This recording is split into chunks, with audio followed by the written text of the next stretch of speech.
Ang intense ng mga kaganapan ngayon sa abot kamay na pangarap sapagkat ikakagulat ni Zoe ang mga maririnig niya sa ama niyang si Doc Carlos.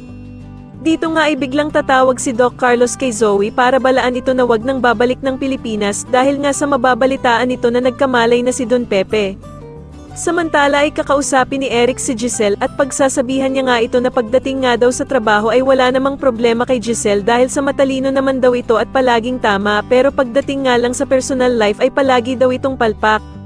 Kaya naman ay mukhang gagana ang pangmamanipula ni Eric sa kanya dahil sa matitigilan na lamang si Giselle at mukhang dodemdamin niya ang mga sinabi sa kanya ni Eric.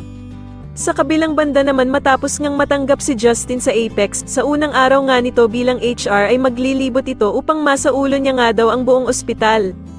Ikakagulat naman nila Nurse Evan at Nurse Karen ang unang kita nila dito dahil sa ugaling ipapakita nito sa kanila. Dito nga ay ibabagsak ni Justin ang mga gamit nila at agad niya din itong ipapapulot sa kanilang dalawa. Kaya naman ay magkakatinginan ang dalawa habang pinupulot ang mga bumagsak na gamit at iisipin nga nilang mas masama pa kay Zoe ang ugali ni Justin. Samantala matapos nga ang mga sinabi ni Annalyn kay Doc Carlos ay mukhang lalambot na nga ang puso nito at papayagan na niyang sumama ng Japan itong si Annalyn.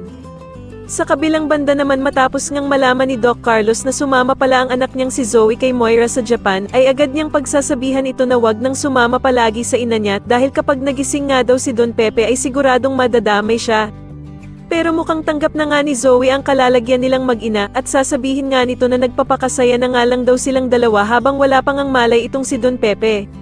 Sa tingin nyo dito na nga kaya tuluyang makulong ang mag-inang bruha na Zoe at Moira, mas lalo na nga talagang nagiging exciting ang mga susunod na kaganapan kaya naman ay mas lalo pa nating abangan ang mas lalong gumigandang abot kamay na pangarap. Maraming salamat po sa inyong panonood at sana po ay masubscribe nyo ako. Maraming salamat po.